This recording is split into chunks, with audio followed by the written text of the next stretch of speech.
Hello and welcome to a Daily Burn. I'm your host, Eric Miller, joined today once again by another incredible progressive candidate running for House seat, in this case, Maryland's 4th District, Jakeya Johnson. Welcome, Jakeya. Thank you. Thank you for having me. Thanks for jumping on. It's a real pleasure to talk with you. Your primary date, I want to get this right out of the gate, is June 23rd, That correct? is correct. Yes. Okay. And your website is jakeyajohnson.com. That's it. Okay, I'll mention that a few times, right? So, if I'm talking to you, you're basically not a corporate PAC shill. So, no corporate PAC money. None at all. Okay, correct. And I think I saw you on AIPAC trackers how I first spotted your campaign. So, kudos on that. And I want to talk about that in terms of the incumbent and so forth, right? We'll get into policy or platform and how people can help, that type of thing, right? But let me ask you kind of from the beginning, what is your background, or what has been your, your personal experience? What's been your calling, so to speak? Yeah. I think like a lot of things in life, this is something that I kind of stumbled into. I got my start in healthcare administration. That's what I went to school for. Believe it or not, there was a time in my life where I thought I wanted to be a healthcare executive. um, but I worked in healthcare for a little while, and it was a very difficult job to do because I spent so much time having to tell people that the services that they need they couldn't have unless they had thousands of dollars to pay for it out of pocket because the insurance company said no. And it got to a point where it just wasn't working for me, and I quit. I had no backup plan. I didn't know where I was going to go from there, but I knew that that wasn't what was right for me. And so I started doing a ton of volunteer work. I was trying to find what made me happy, and I kind of fell in love with public service. And so at that point, I moved into working in the Maryland General Assembly. And I went back to school for my master's in public administration and policy. And during that time, I got deep into policy work, deep into nonprofit work, and found that a lot of the issues that we try and address in the nonprofit space are really issues that should be addressed through policy. But we didn't have a lot of champions who were fighting for those kind of policies that could make systemic change. And that's where I came in. Right. Good deal. What's one policy that you worked on in the nonprofit space that you're particularly proud of or made a difference? Yeah, I think the very first policy that I ever worked on from start to finish was a piece of reproductive justice policy. So I was in grad school at the time, and I realized that there was very little access to reproductive health care on campus. And so I was working on this project for one of my policy classes, and I was like, well, this seems simple enough that we could make this happen in real life. And what it was just requiring the schools to have vending machines that carry emergency contraception and other safer sex products on campus. And so, I did all the legwork, and I took this proposal to our health center. And um, the person who ran the health center at the time, she told me, well, it sounds like a good idea, but I'm not going to put time and resources into this. So if you can make it happen on your own, you should. And, I took that as a challenge. I said, okay, I can make it happen on my own. Right on. And so I wrote a policy proposal. I started talking to people from other schools, and I realized that it was a problem across the state. And I took that information, I took that policy proposal to one of our state legislators, and I told her, listen, this is what this problem is. I have a solution for it. I will do all of the work. All you have to do is champion this bill in the General Assembly. And she had no reason to trust me, but I'm glad that she did, because we were able to push that bill across the finish line, and then follow up in subsequent years to make it even stronger. That's amazing. Well done. Um, Yeah, and you know what? She did have a reason to trust you because you were approaching her in good faith, right? It was righteous. So, I mean, that's that's true. amazing. What an accomplishment. So I want to talk a little bit about your district, right, and the incumbent, right? So, district again is Maryland 4, which I think is like College Park. I do have kind of a map of it. Yeah. So it's much of Prince George's County, and then there's a tiny bit of Montgomery County in there. Okay. Okay. Do you know, like, just kind of just talk about the district, like what's the makeup, what's the big industries? We'll talk about the incumbent and so forth, but just tell me a little bit about Maryland 4. Yeah, our district is a very diverse place. There are people from all over, different ages, different races, religions, backgrounds. But I think one of the things that we have in our favor, especially in this political climate, is that we are a strongly Democratic district. We vote and we vote blue reliably, and so one of the things that really bothered me about that is if we have this district that is strongly Democratic, very civically engaged, why do we keep sending people to Congress who are just willing to do the bare minimum or who are not willing to push and to fight? When you live in a district like this, I believe that you have not just the opportunity but the responsibility to be on the forefront of some of the most progressive policy. You don't have to meet anybody in the middle because your people are behind you. And so why are we not fighting harder? Yeah. Yeah. Here, here. It's actually, I looked it up. It's D plus 40, and it's tied as the most Democratic, one of the two. I think the other one's in California is Barbara Lee's old district, right? So it's one of those ones, to your point, like, go as left as you can, really, right? Right. Like, why would you settle for anything less than that? Honestly, it's safe blue. There's no risk. That used to be you can't go progressive because you're risking, so they run Republican light. This is as far left the district as you can get, right? One of Right. two. So, um, Jakeya needs our help to win this race. There are other candidates in the primary. I saw one that had dropped out and endorsed you. I think Anthony Field, I think is his name, Yes, right? that's correct. Okay, so that's cool. The incumbent is a guy named Glenn Ivy, and I looked him up on AIPAC Tracker, and if I read the number correctly, he's taken over $7 million. That is That's insane. correct. Yeah. I mean, especially like I said, in a district like this, there was no nothing to be running from. I don't know why $7 million. It just seems insane to me. Yeah, it's donations and expenditures. So that's Yes. like, that's just shady money. Can you talk about, what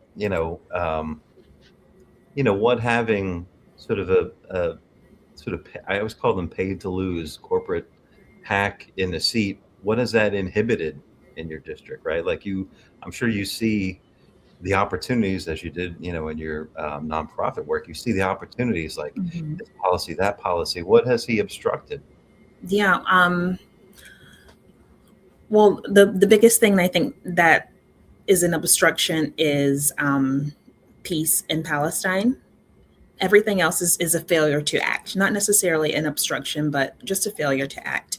Um, I think 9 out of 10 times the bills that he's introducing are around policing and public safety is what they call it, but basically policing. Um, which is not what this county wants. This is a county that is majority Black. We are already disproportionately affected by over policing. We don't need more policing bills. We need someone who's going to help us be able to work one job and be able to afford housing and food and healthcare and childcare. We need someone who's actually fighting for us and not fighting for APAC and fighting for corporations or stronger policing. Yeah. It is, that ties right into APAC. I mean, it's not a coincidence that the tactics they're using are just IDF tactics. You see them on the streets of Minneapolis, this month, right? And ICE, you're vocal on Abolish ICE. Talk about your position on that, if you would. Yeah, I think that is one of the easiest. I mean, bare minimums, we need to abolish ICE. They need to be removed from their positions. The entire agency needs to go away and they need to be tried for their crimes. And I think not being able to say at least that is a moral failure. You can't out train this mindset of white supremacy. That's not something you can train out. You're not going to change who these people are. You're not going to change what this agency is. We survived for a long time without ICE. They're a relatively new agency. We'll be just fine without them. Yeah, 20, I think 20 years, Mhm. 2003, 22 years, I guess, right? 23. Um, I saw a meme. ICE is younger than maybe SpongeBob. Like there's things like culture, like when you think of it in these terms, right?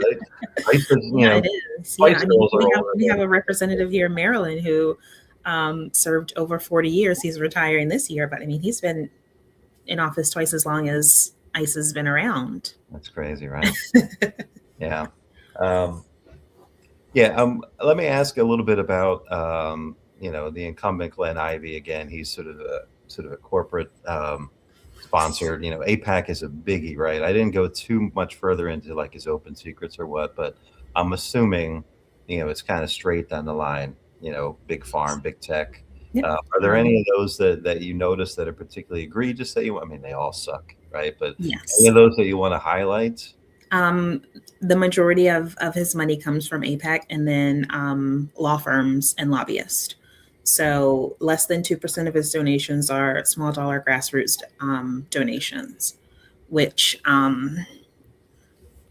I think there's an opportunity to buy races, and people may feel different ways about that. But there's actually a video of him after his win in 2022, I believe it was, over Donna Edwards, where he said, "Well, we were down by 15 points, and then APAC came in Oh, and turned things around." I mean, word for word, this is what he said.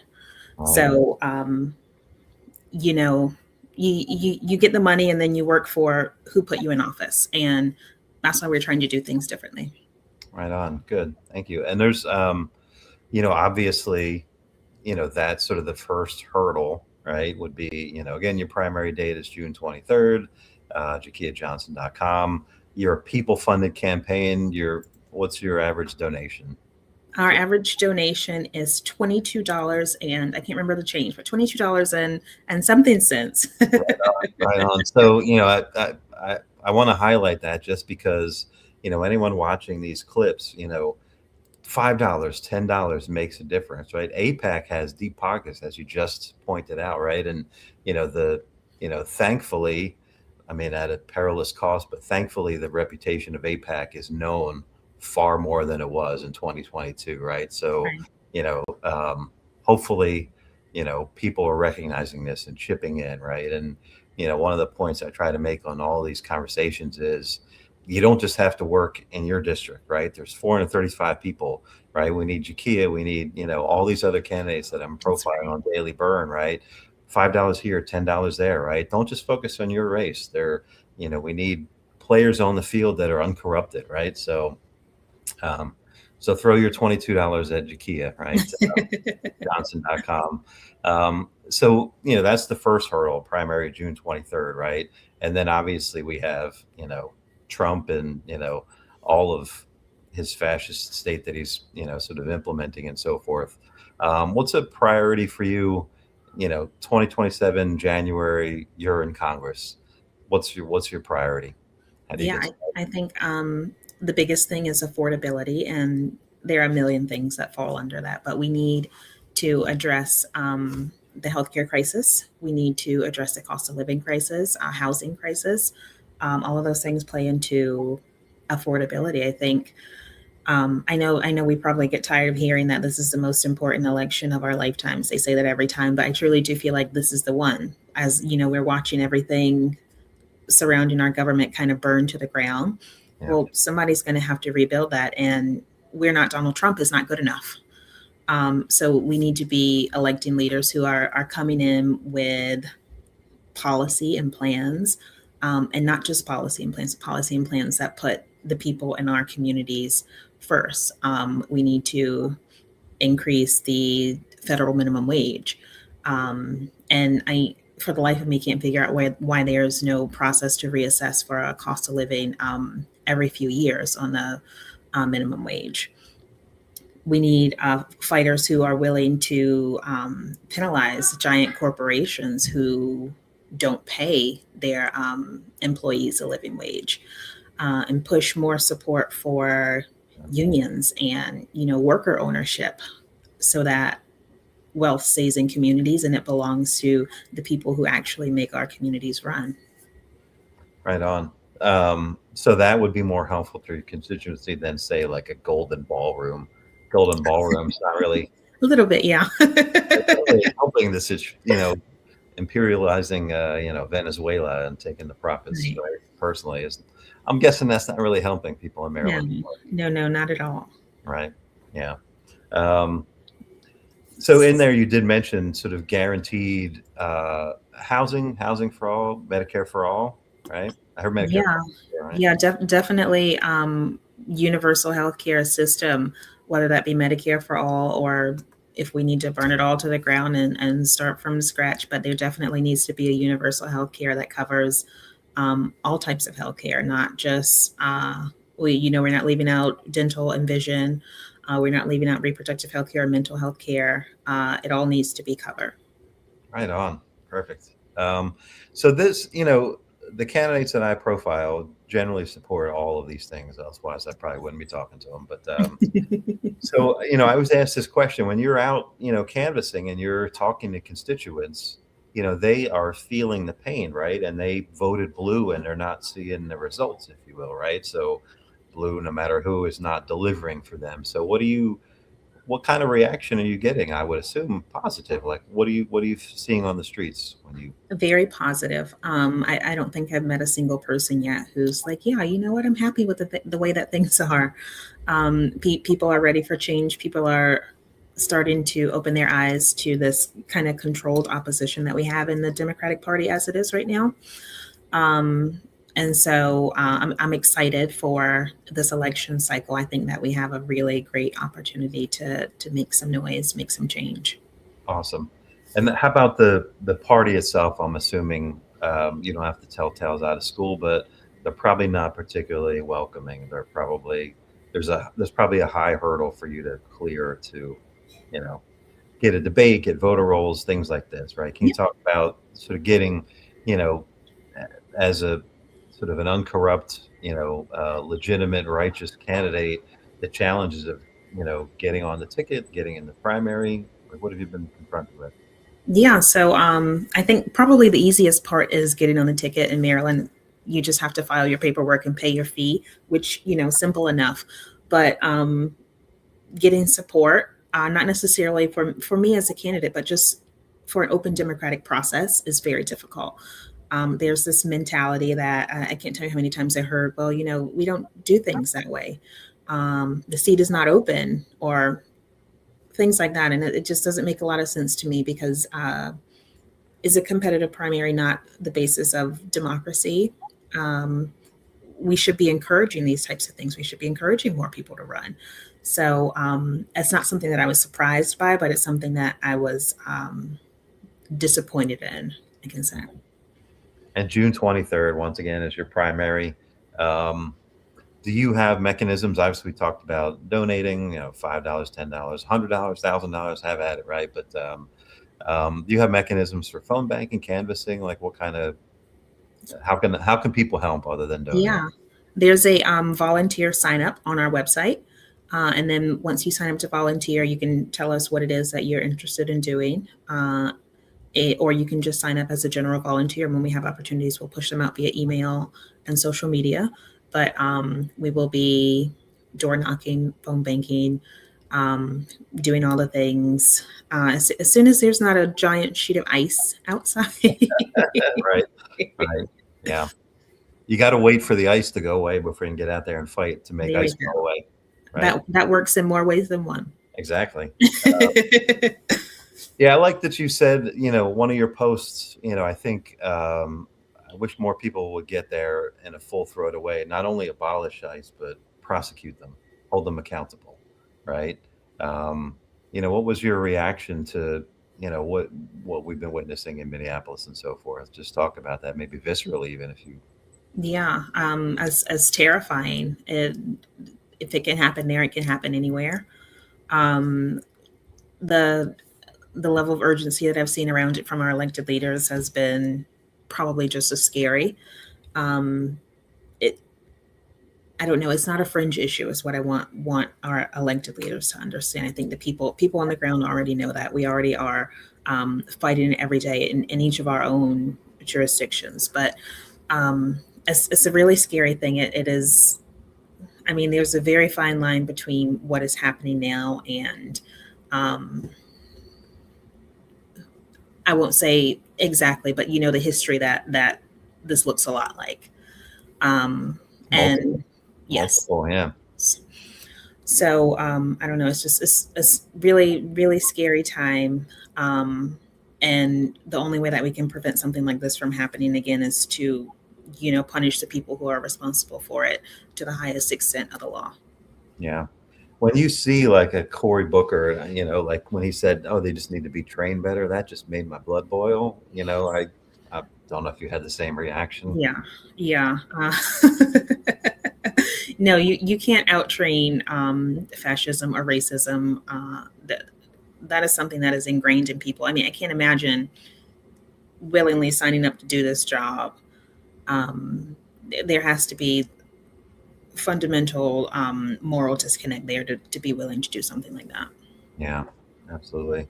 Let me ask if there's anything unique to your district that you want to highlight. I mean, we talked about, the sort of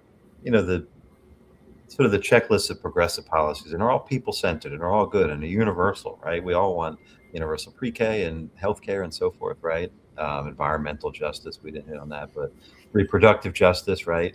Is there anything particular to your district that you want to highlight? I think I know affordability is an issue all over the country, like I said before, but we do have one of the higher cost of living in the country here in this district, and even across the entire state of Maryland. So I think that is a big thing for people where we're looking for relief. Um, we also have a high number of people who have families, who have children, no matter what that family might look like, and things like childcare, even if you can afford it, not always easy to get. Um, Education, the schools. We're doing this thing where we're raising really, really good test takers, and we're not raising children who are curious, and who explore and who are really prepared to take on their futures. So, education is something I think that maybe not necessarily unique to this district, but is a big concern in the district. Um, yeah. Is there anything you talked about the cost of living there, and it's sort of the proximity to DC, like you're right across the river from like Arlington and stuff, right? Mhm. Does that play a role in that? Oh yeah, yeah, A for lot, sure. a lot of people maybe live there and work in DC type of thing. Yeah, lots of people live here. Work. We even have people who live here and work in Delaware, or vice versa. People who live in Delaware and work here.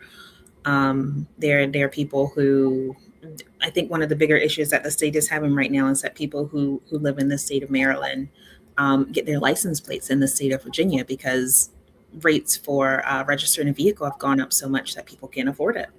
Hmm. Right, and that probably has a negative impact on your district, I would think, right? Yeah. Yeah. So let me just repeat again. June 23rd is the primary. Glenn Ivy is the incumbent's name. Jakeya Johnson is obviously who we want, right? She's awesome, and he's corrupt and so forth, right? JakeyaJohnson.com. Is there anybody else just on a progressive, like, districts around you, or anybody that you want to highlight? Anyone else? Yeah. Over in the sixth district, there is Ethan, and I'm going to screw up his last name. I think it's Ethan Welachek. Okay. But he's a great progressive Democrat, and he's going up against two millionaires who are fighting for the seat, which is Oh kind of boy. funny when you think about it. Yeah. But we're excited about his campaign. Also, I think he'll be a great representative. That's awesome. Yeah, I think we're in an exciting time. Like there's, that I don't know how closely you follow other races, but that Afton Bain race in Tennessee where she Yep. closed, I forget the exact numbers. It was R22 or whatever, and she closed it to like 8 or 10 or something like that. Yeah. Amazing, right? That put anything that was like R13 into play, right? Right. And again, you're in D40, so this could be the most progressive seat, so yeah, let's make that happen. So once again, you know anything that anyone else can do to help, talk about donations, talk about, how can people help? Yeah, obviously donations are a big thing when you run a grassroots campaign. Donations are always going to be very high on the top of the list, um, because we want to be supported by the people who we want to work for, not for corporations, not for super PACs or the billionaire class. We also could always use people. That's how this campaign is kind of run. We have a ton of really great volunteers who put in time and energy for things like events or door knocking or text banking. And those things are going to really ramp up as we get into February here in just a couple days. So we'll always need more people for things like that. Really hope that we can engage as many young people as possible. I think that there is a lot of energy around this campaign cycle. In general, I think we'll see a lot higher turnout than we have historically in a midterm year, and that is probably one of our biggest opportunities for this campaign, because even though this district is reliably blue and very civically engaged, that doesn't always translate to votes. We didn't have huge turnout for the last midterm election. So I think just getting people organized and encouraged to hit the polls in whatever way works for them. Yeah. Has that blue, no matter who, like when you're talking to potential voters, constituents, when you say that blue, no matter who, just doesn't cut it, is that landing? Do they get that? They must be feeling that. Yeah, I think so. I think we're at a point where a lot of people are um, connecting. For a long time, people would say, "Oh, well, local policy is what I care about. That's what affects my life." But we're at a point where um, federal policy is seriously impacting all of our lives. And I always say, all politics are local. You can't hide from the federal government. It's going to touch your life no matter what. So I think people are feeling that pain, and they're ready for change. I think the party as a whole has frustrated a lot of people, and so when we have representatives who are still willing to align themselves with the ideals and the strategy, or I guess at this point, lack of strategy that the party has, people notice that. Yeah. And boy, I'm glad you said that all politics are local, and the intersectionality. We can tie it here, right, with Glenn Ivey. He voted for that 3.3 billion, to Israel, other side of the world. What could $3.3 billion have done in MD-04, Oh right? my goodness. I can't even tell you. There's so many things. Well, We have people who stand in line at food banks every single week. We could be feeding people with $3 billion for years and years with that much money. We have people who can't afford daycare so that they can go to work. We could be making sure that they have childcare. There are people who sleep on the streets every single night. We should be making sure that they have housing, especially in a place like this where there are plenty of townhomes that sit empty because no one can afford to buy them. We can be making sure that people have a place to live. We can be setting up children in the foster care system with a little nest egg so that when they graduate out of the system, if that's what happens, then they have money to fall back on. There are so many things that we could be doing with that money. In Israel, they have all these wonderful social safety nets that we don't have. And then on top of that, $3 billion in military aid, it just seems ridiculous. yeah, here. And I'm glad you're making that case and making that connection. And I thank you for stepping up and running. I think it's the moment for it. And I think you're, one of the people to seize the moment. So, Godspeed in Maryland for it's June 23rd is the primary. JakeyaJohnson.com. I like that you said text banking. I always forget to mention that. So you can do that from anywhere. Right. You can do that in the bathtub. You can send text, ask your number. It's safe, right? Super easy. Yeah. Yeah, and it's effective, and they'll train you how to do that. So, please sign up and, try to make a difference. And, this is a safe seat. It's not at risk. We just need a better person in there, right? So, Jakeya, let's put Jakeya in that seat, right? And you're not going to be a Fetterman. You're not going to get in and then end up being a loon. right? I have a lot more integrity than that. I know you do. I just this cycle I've been doing that as a habit, just asking people to not Yeah. vote in us, right?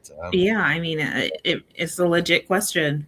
I Oh, think we all were really surprised by that. I campaigned, I donated, picture with him, the whole deal, and shirt. Yeah. Oh my Just the God. worst. I'm in PA, so yeah, terrible. Oh yeah. So Yeah.